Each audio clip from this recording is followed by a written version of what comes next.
It's 10:35 and we are going out.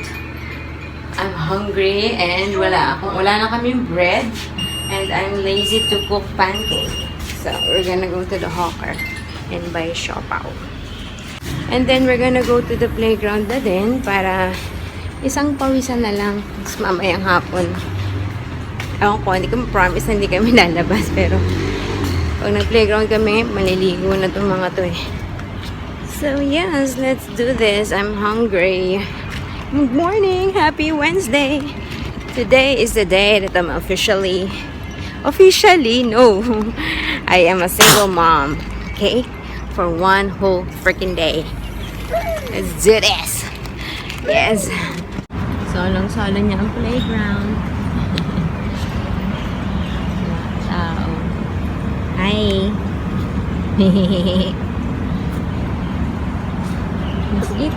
Okay, our playtime is cut short kasi it's gonna rain, guys. Ang kulimlim, tas ang lakas ng hangin. Let's go, Zeb! Go, go, go! Sayang. Parang bagyo level naman yung hangin. Oh! Yeah! Bagsak ang bata. Napahagol. Anyway, it's 11:30 na and hindi ba rin nagte-text si Daddy. Malaman tulog pa yun. Nainggit ako sa tulog niya. 2 nights siyang makakatulog ng walang istorbo, walang gigising. Zeb Gavin, you don't do that.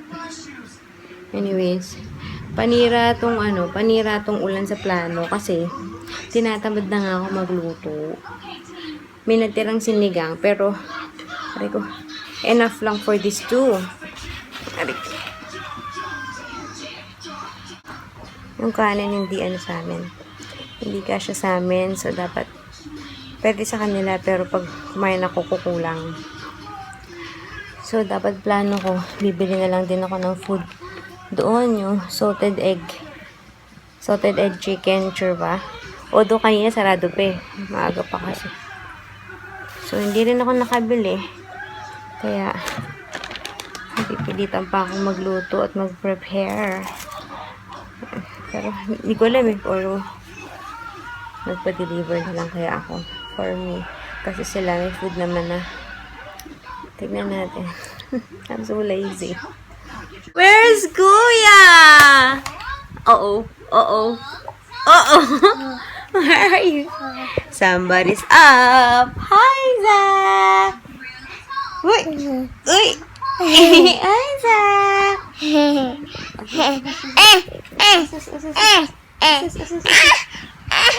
You want to see yourself? Uh-oh! Where's Kuya, Zach? Where's Kuya? Where's Kuya? Kuya, where are you? I like your smile! There's Kuya.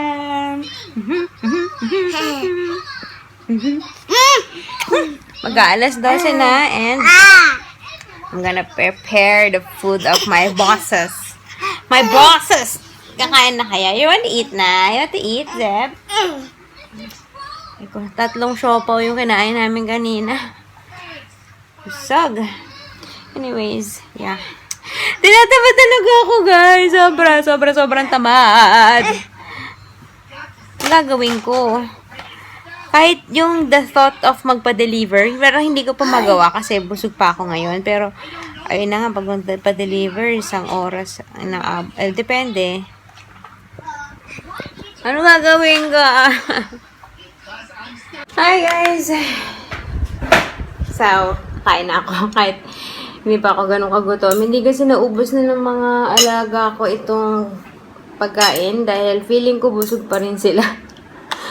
Ako lang mapilit na magpakain na kasi syempre magna-nap time na. Magwa 1 o'clock na. So, yan. Pero nakailang subo naman, pero hindi na ubo. So, ako na lang kakain. And then, mamaya, magsi-sweet potato na lang kami for merienda pagkagising. So, yeah. Grabe.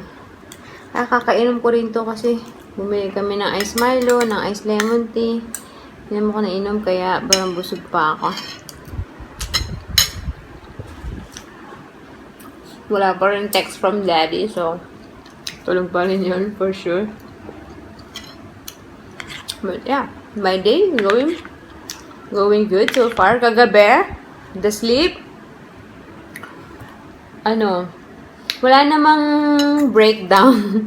Walang panaginip. Meron pero hindi as bad as the other night na talagang hindi makalma. Although nung umpisa, kahit naabutan ko ng milk, ayaw ni Zeb, umiiyak pa din, pero hindi to the point na nagsisisi pa siya or what. Mga mga magpo-4 o'clock. So, carry bells. Hindi ako masyado na stress kagabi. Today, I'm not sure kung mag-aayos ako. Baka hindi, kasi although basa sa labas, kung mamaya umaraw, baka lumabas kami. So, hindi muna ako maliligo kasi ayoko maliligo tapos magpapawisan lang ulit. Kanina parang halos din naman kami pinagpawisan kasi wala pa kami 30 minutes sa labas. Umuwi din ulit kami nga kasi nga umulan or paulan na nun. So, yung pagmamaya, umaraw, baka lumabas kami. Parang kailangan kong bumili ng mantika. Wala na kami mantika at saka patis. Well, hindi naman urgent yung patis. Ay, bukas, pag nagmunggo ako, diba, kailangan ng patis yun. Tapos, ayun. Sabi ko nga yun yung isa sa perk kapag may housemate. Kasi pag may housemate, kanyari naubusan ako ng mantika, naubusan ako ng ganyan, patis. Parang may backup ka, madali kang ite-text ko lang, pengi konting mantika, pengi konting, kesa naman lumabas ako ngayon at bumili. Actually, yun ang plano ko kanina. After mag-playground, bibili kami, kaso nga, napauwi nga kami, di ba? So, yun yung advantage kapag merong housemate, meron kang backup. Pero, ngayon wala akong backup. So, yan. Kaya muna ako, guys. Anghang. Ang drama naman yan. Okay? Nap time, guys. It's 1:15. And Kuya is ready with his milk. Okay, come on. Hey, guys. It's 5:10 na. And yeah, ang haba ng aming nap. So, hindi pa rin ako sure kung lalabas ba kami or hindi. Kasi hindi ko maintindihan yung ulap. Usually, ganitong oras, maaraw. Pero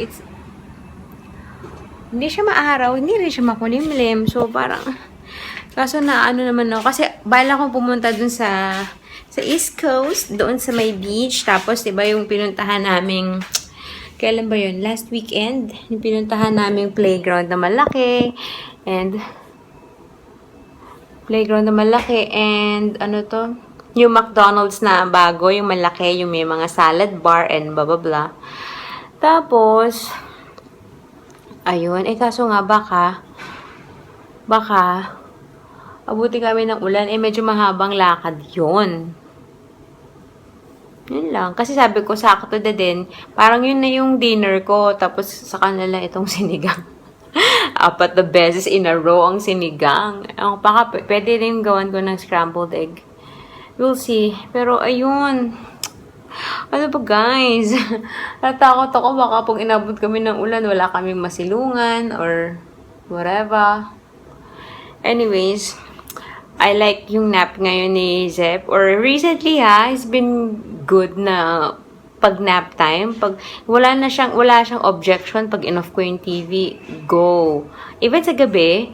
So kanina, in-off ko yung TV 1:30, about 1:35 tulog na. Ganun ba siya kapagod?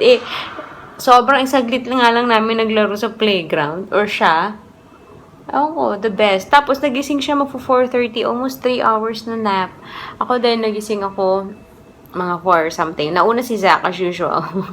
Lagi nauna yun. Pero, ano lang siya, tahimik lang siya, nakadede lang siya sa akin. Tapos, nung nakita niyang dumilat si Zeb, gusto ko nga, sana ma-vlog ko ngayon one time. Ang cute kasi nila kapag nagkakitaan na sila, nagising na yung isa't isa. Ang cute, magtatawanan sila na magtatawanan. Anyways, si Daddy, currently, nasa may mall daw. Hindi malapit. Actually, may mahabang lakaran niya daw yun. Pero parang maliit lang na mall. Tapos may Watsons. Tapos nag-subscribe siya sa data. So, meron siyang internet. Tapos, sabi niya, ano na bang ipabibili mo? Sinabi ko kasi sa airport, tingin ka muna sa Watsons, sa Guardian, ganyan. Tapos, pag wala kasi ako mataypan, dun sa mismong cosmetic section sa airport, sa duty free. So, sabi niya, may Watsons dito. So, pumunta siya, pinapicturean ko yung L'Oreal, yung Maybelline area, tapos meron ding Essence. Basta, yung hinahanap ko sa L'Oreal, wala talaga. Wait lang, dumatawag si Daddy. Ayun, so, nagpabili ako ng... Kasi, dun sa nakita kong picture sa L'Oreal, sa Maybelline, syempre, nakikita ko yung mga price tag. Tapos, kino-convert ko sa sa SG dollar. Mas mura, sabi ko, okay, so punta tayo sa Essence, kasi mura na nga yung Essence dito, sa baka mas mura doon. Tapos, nagpabili ako ng mascara, tsaka 2 nail polish, kasi may nakita akong nail polish sa picture niya. Dito, yung nail polish, $2.90. Sabi ko, baka mas mura. Tapos, hindi ko na tinanong yung price, kasi tsaka, kahit i-zoom in, malabo, hindi ko na tinanong. Sabi ko, since yung L'Oreal tsaka Maybelline mas mura, malamang mas mura. In-assume ko na mas mura yung Essence. Tapos, after niya bilhin, sabi ko, magkano? Tapos, sinend niya sa akin yung picture ng resibo.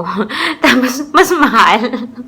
Kumbaga, yung ano dito is yung $2.90 yung nail polish dito. Tapos nung kinonvert ko na, nung binili niya doon, nasa $3, parang 6 cents, ganun. Ay, kuno ba yan? Mali, hindi lahat. Mas mura. I mean, mali ako ng assumption. Pati yung ano yata, yung mascara, parang lumabas $6 something. Eh dito, alam ko, $5.90 yung mascara. So, yun, kainis lang. Pero sabi ko, ayun, the rest, punta na siya bukas na sa airport. Sabi ko, tingin ka doon. Yung hinahanap kong BB cushion ng L'Oreal, wala kasi doon. Meron lang yung blush on. Dito kasi $28.90. Pati yung Maybelline, $28.90 yung BB cushion. Tapos kanina, nung tinignan niya yung price doon, pag kinonvert, nasa 18 something lang. So, mas mura. Kaya sabi ko, tingin siya. Tapos pag wala talaga, tingin siya kung may MAC. Yes. Or whatever, parang gusto ko din ng Estee Lauder, pero hindi ko alam kung swak sa budget ni Daddy yun.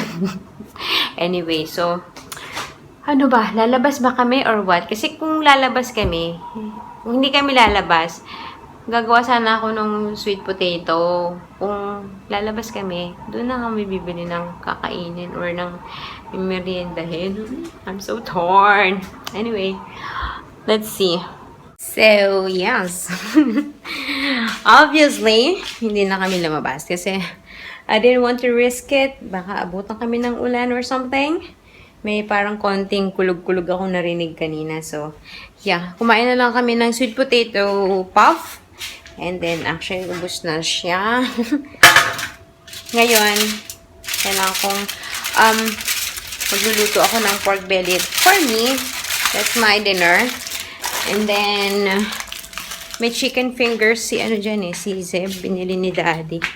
Chicken fingers nga ba yun? Ay ko, baka prito na lang din ako kasi may sabaw and gulay na lang tong sinigang. Tapos magsasayang pa ako. I'm so lazy. Pero nagugutom na ako. Sabi ko, lalo na ko yung pork belly ulam ko, marami ako makakain. So, I need to saing. Let's cook. Excuse me, what's happening over there? What letter is that? Isa naman dun, oh. Curious na curious. Ay, nako. Kalat pa more. Hindi pa enough to eh, oh. Nasa floor. Hindi pa enough yan. Kailangan halongkatin yung mga nandun. Hala, sige. Hi guys! Ngayon pa lang ako nagpiprito ng ulam ko. Mag-aalas 8 na. Ang dami na kain ni Zeb. Kulang pa yung pinrito kong chicken tenders, fingers. Sabi niya, nag-more pa daw. So, nagprito pa ulit ako. Tapos, buti na lang nga yung sinain ko. Sinobrahan ko pa. So, yun. Tapos, ang tagal kumain, as usual. Pero maraming nakain. Kaya, ngayon pa lang ako nagpiprito. Tapos, we're gonna take a bath. And yeah, matatapos yung araw namin. In fairness, I was not that stressed today. Kasi nga, mahaba kasi yung nap time. Kaya, yeah. Gulo nga lang ng kwarto, but it's okay. Hindi na ako dapat. Kanina na-stress ako sa gulo ng kwarto kasi nga, ang dami na nakakala sa floor. Tapos, inopen pa ni Zeb yung lagayan ng, yung box na mga lagayan ng ibang toys niya. Tapos, yung nandun pa sa banda sa ilalim ng laptop ko, meron din mga books, mga toys. Hala, sige. Pero, okay na yun kesa yung nagwawala sila today. So, do not stress yourself out, Mel. Anyways, so yeah. Kanina pa ako nagsa-search sa online ko ano mga ipabibili ko kay Daddy. Yes. Akala mo naman kung saan nag-abroad si Daddy at napakatagal niyang nawala. Kailangan may pasalubong bonggang-bongga. Pero wala lang kasi, take advantage lang kung mas mura dun. Anyway, so yeah, excited na ako kumain. Ang sausawan ko ay patis, kalamansi at sili for that pork belly. Or, pwede rin, meron akong Mang Tomas. So, yeah. Kain tayo. Hi, guys! Are you ready for bed? Oh, sleepy boy? Are you a sleepy boy? How about you? Okay, guys. It's a very late end of the day. Well, it's only 9:35 pero believe it or not, this is late for me kasi kakatapos ko lang sa lahat. Actually, meron pa may huhugasan pa ako yung rice cooker. Hindi ko pa natapos yon. Kasi, ito, nagmamaktol na po. Ngayon nakadede na. Okay na siya ulit. Yay! Oh, hindi pa siya. Gusto pa. Anyway, so, to follow later pag tulog na tong dalawa. Yan, pero okay na. The rest of the kitchen is done. Anyways, hinihila yung damit ko. Yes! The end of the day and tapos na ang aking pagiging single mom. Temporarily. Yes! Pero tomorrow pa pala, no? Problema pa ako sa... Alam kaya ako nangarag ngayong gabi kasi diba hindi ako nagluto. I mean, our food is just enough for lunch. Kaya diba nagluto pa ako, lahat. So, kung naka-prepare na ako kanina pa, it would have been so much easier and better. Pero yun, okay, nagpile up pa yung hugasan. Ay, naka. Anyways, I'm just gonna end the vlog right now and we will see you tomorrow. Mama. Oh, yes? Hi. Bye. Say bye. Tomorrow, makikita na natin si... ayoko sabihin, baka maalala nito at magwala. So, yes. Thanks for watching, guys. And good night. Zeb, say bye. Huy. Say bye. Bye. Bye, kiss. Mwah. How about Zach? Wait, baba ka muna to. Say bye. Look here. Bye, guys. See you tomorrow. Say bye. Bye.